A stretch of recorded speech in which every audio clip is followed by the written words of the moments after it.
بسم اللہ الرحمن الرحیم۔ السلام علیکم۔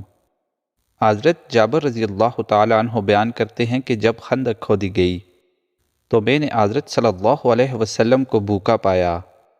میں اپنی بیوی کے پاس آیا اور پوچھا کہ تیرے پاس کچھ ہے؟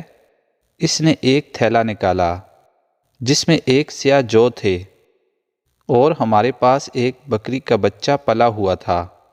میں نے اسے ذبح کیا اور میری بیوی نے آٹا پیسا۔ میں نے اس کا گوشت کاٹ کر ہانڈی میں ڈالا۔ اس کے بعد حضرت صلی اللہ علیہ وسلم کے پاس لوٹا۔ بیوی نے کہا کہ حضرت صلی اللہ علیہ وسلم اور آپ صلی اللہ علیہ وسلم کے صحابہ اکرام کے سامنے مجھے رسوا نہ کرنا، یعنی زیادہ آدمیوں کو دعوت نہ کر دینا۔ جب میں آپ صلی اللہ علیہ وسلم کے پاس آیا تو چپکے سے عرض کیا، یا رسول اللہ، ہم نے ایک بکری کا بچہ ذبح کیا ہے اور ایک سیاہ جو کا آٹا ہمارے پاس تھا وہ تیار کیا ہے۔ تو آپ صلی اللہ علیہ وسلم چند لوگوں کے ساتھ تشریف لے چلیے۔ یہ سن کر حضرت صلی اللہ علیہ وسلم نے پکارا اور فرمایا، اے خندق والو، جابر نے تمہاری دعوت کی ہے، لہٰذا چلو۔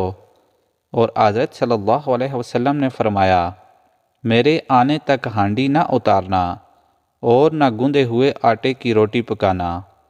چنانچہ میں وہاں سے آیا اور حضرت صلی اللہ علیہ وسلم بھی تشریف لائے اور آپ صلی اللہ علیہ وسلم سب لوگوں کے ساتھ آگے تھے۔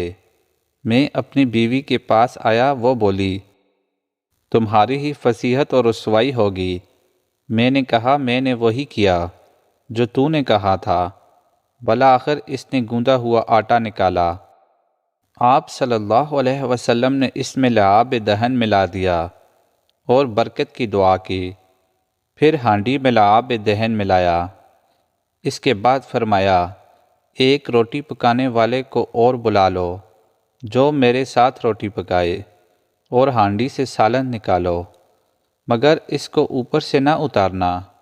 حضرت جابر رضی اللہ عنہ بیان کرتے ہیں کہ اس وقت حاضرین 1000 تھے، اور میں خدا کی قسم کھا کر بیان کرتا ہوں کہ سب نے کھایا، یہاں تک کہ چھوڑ دیا اور لوٹ گئے، اور ہماری ہانڈی کا وہی حال تھا کہ ابل رہی تھی، اور آٹا بھی اسی طرح تھا، اس کی روٹیاں پک رہی تھی۔